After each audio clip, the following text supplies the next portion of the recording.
மொழியாகிய திருக்குறளாகிய தமிழ் மொழி எழுதப்பட்டிருக்கின்றது.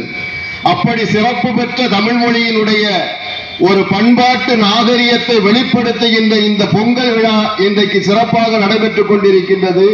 இந்த பொங்கல் விழாவினுடைய அடிப்படையான நோக்கம் என்பது என்னவென்று சொன்னால், பழையன கழிதலும் புதியன புகுதலும் வலுவிலா கால அமைப்பு என்பதற்கு அடிப்படையாக பழையதையும் பழைய சிந்தனைகளையும் பழைய எண்ணங்களையும் பழைய கோட்பாடுகளையும் தவறான நிகழ்வுகளையும் மறந்து தைத்திருநாளாகிய பொங்கல் திருநாளில் அனைவரும் எல்லா வளமும் பெற்று மகிழ்ச்சியாக இருக்க வேண்டும் என்கின்ற ஒரு நாளாகிய தைத்திருநாளை நாம் வரவேற்கின்ற விதமாக இன்றைக்கு போகி பண்டிகை நம்முடைய தவறான எண்ணங்களையும் தவறான சிந்தனைகளையும் எல்லாம் திறந்துவிட்டு நல்ல சிந்தனையை உருவாக்குகின்ற தை பிறந்தால் வழி பிறக்கும் தை பொங்கல் திருநாள்.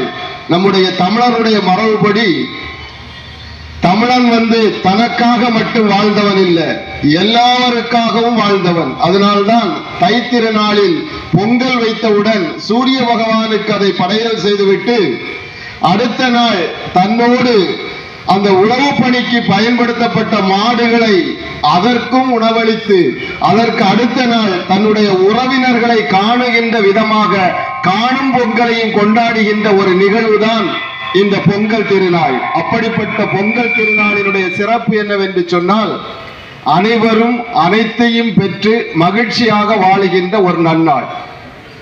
தமிழ் மொழிக்கு என்று ஒரு சிறப்பு உண்டு, வேற எந்த மொழியிலையும் அது கிடையாது. தமிழன் மட்டும்தான் வீட்டில் அம்மா அப்பாவிடம் யாரிடமா இருந்தாலும் சரி போயிட்டு வாரேன்னு சொல்லுவான். வேற எந்த மொழியிலையும் போயிட்டு வாரேன்னு சொன்னதே கிடையாது. ஆங்கில மொழி எடுத்துக்கிட்டீங்கன்னா குட் பைன்னு சொல்லிட்டு போயிடுவான். ஆனா தமிழ் மொழியில மட்டும்தான் உலகத்திலேயே எல்லா மொழிகளையும் விட போயிட்டு வாரேன் வருகிறேன் என்கின்ற வார்த்தையை பயன்படுத்துகிற மொழி உலகிலே தமிழ் மொழி. அப்படிப்பட்ட தமிழ் மொழியிலே தமிழனாக பிறந்ததில் நாம் பெருமை கொள்ள வேண்டும். அந்த தமிழனுடைய பெருமையை பறைசாற்றுகின்ற விதமாக இன்றைக்கு இந்த நிகழ்ச்சி நடைபெறுகிறது.